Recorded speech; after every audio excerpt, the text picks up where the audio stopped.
Live from Studio 5 in New York City, this is the News at 6. And it's Friday night. Good evening, everyone. I'm Ernie Anastas. We thank you very much for joining us. We start tonight with a story that touches a lot of lives. It is the heroin epidemic. First off today, we heard about the biggest drug bust ever by the state's organized crime task force.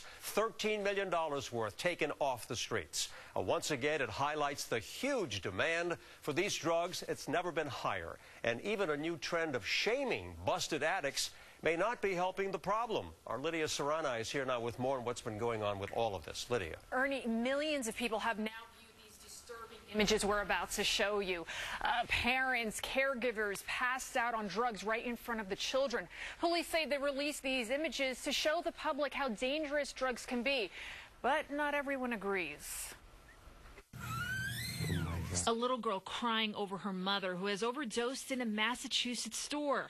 A little boy in Ohio sits bewildered in the back seat. His grandmother and her boyfriend are slumped over from a drug overdose. These indelible images have now shocked the world. It should make everybody else more aware. It's a little frightening. The children are definitely the victims in this. Both police departments who released the video and pictures contend it was done to raise drug abuse awareness. What it might tendency to do to make them be more careful. Not to get caught. Yes. Jack says he should know. We're concealing his identity as he's been battling drug addiction since the battlefields of Vietnam. Embarrassing a person is not really going to stop them from using them, from doing what they're doing.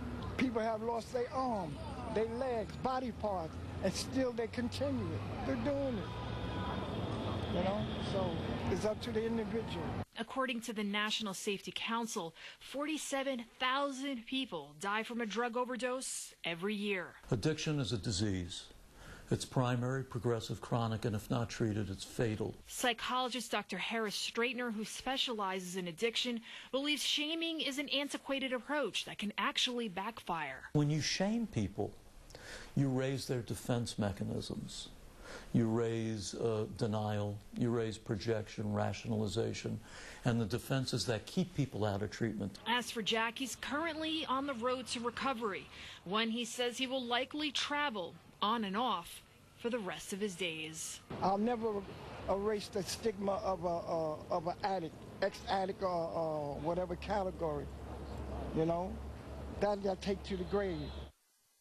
And Lydia, we see that most people agree that this shaming concept just really is kind of an old way, and the more acceptable thing is to just talk it out, understand one another. That's right. The psychologist we spoke to, as well as the recovering addict, they both said that motivational approach and loving approach actually works better, but every program works differently depending on the person. And we heard from the addict who was talking about 40 years of addiction, saying that it's not a choice. He says it's definitely not a choice. He says who would choose to be handcuffed? That's how he likens it to being imprisoned by his addiction, and he hopes one day to overcome it. And we both agree there is no clear answer.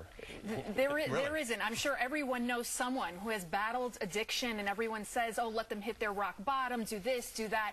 But every person, every approach, it depends on the person. Right. What approach will actually work, what program. And the important thing is you got to keep trying, right? Absolutely. You don't want to give up on someone if you love them. Lydia, thank you very much for the report, okay?